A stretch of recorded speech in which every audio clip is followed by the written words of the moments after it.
parler du thème des mouvements éducatifs ou des gammes de course. Les mouvements éducatifs permettent alors, un échauffement plus poussé et plus axé selon la discipline qu'on cherche à bosser. Ils seront différents, ils seront plus ou moins différents pour des footballeurs, pour des athlètes, que pour des rugbyman, etc., etc., etc. D'accord. Mais en principe, la base est la même.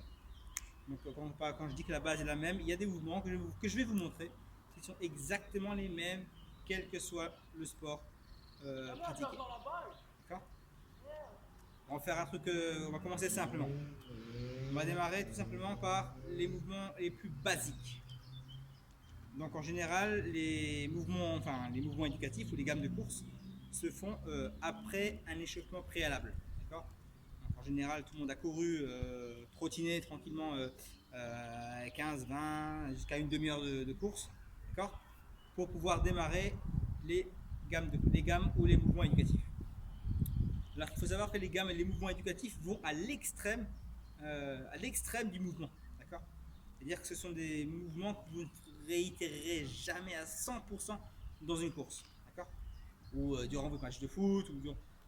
On va chercher à tirer au maximum du mouvement pour préparer en fait à l'effort.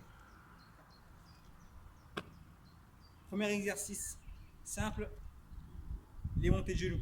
Alors très souvent on voit des montées de genoux qui ressemblent à ça. Non, ça c'est pas des montées de genoux. Les montées de genoux se passent là. Donc par exemple,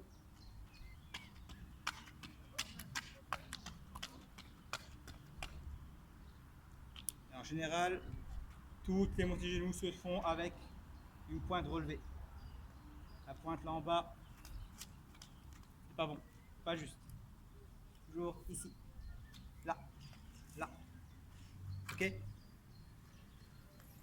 Montée de genoux. Le suivant, qui est toujours classique, le travail en jambes tendues. Certains appellent ça les frites, d'autres les jambes tendues, d'autres donnent d'autres noms.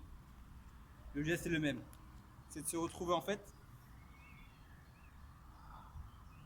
le corps à la verticale, en tension sur une jambe, et une jambe tendue avec la pointe, pareil, tirée vers le haut.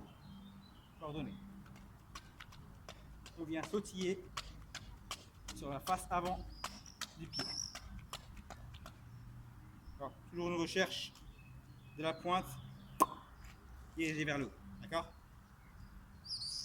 Ensuite, vous connaissez certainement les talons-fesses. Il y a de tout dans les talons-fesses. Il y a de tout et de n'importe quoi. Les talons-fesses fonctionnent pareil, à la verticale, avec les bras et là derrière.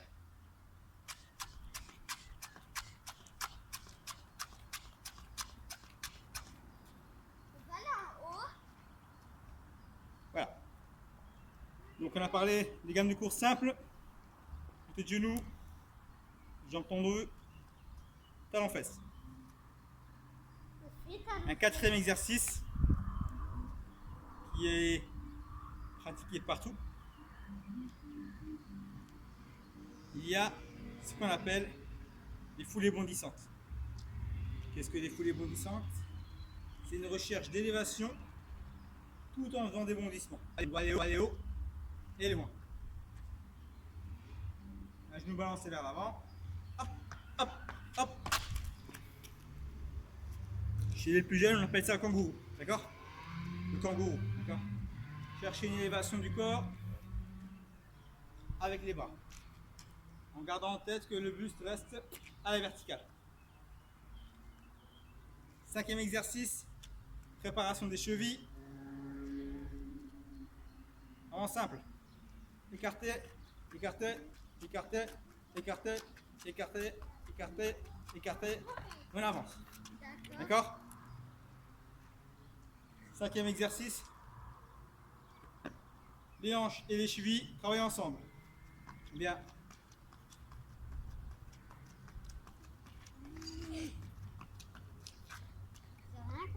Sixième exercice. Toujours un éducatif. On vient griffer.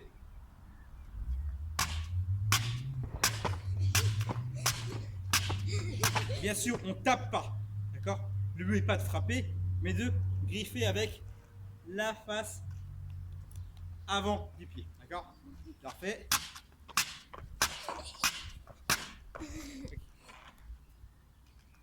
Je pense que ça ira là. Je pourrais vous montrer d'autres exercices dans une autre vidéo. On va chercher des points plus précis selon les différents domaines. Voilà, ce sera tout. Allez, ciao!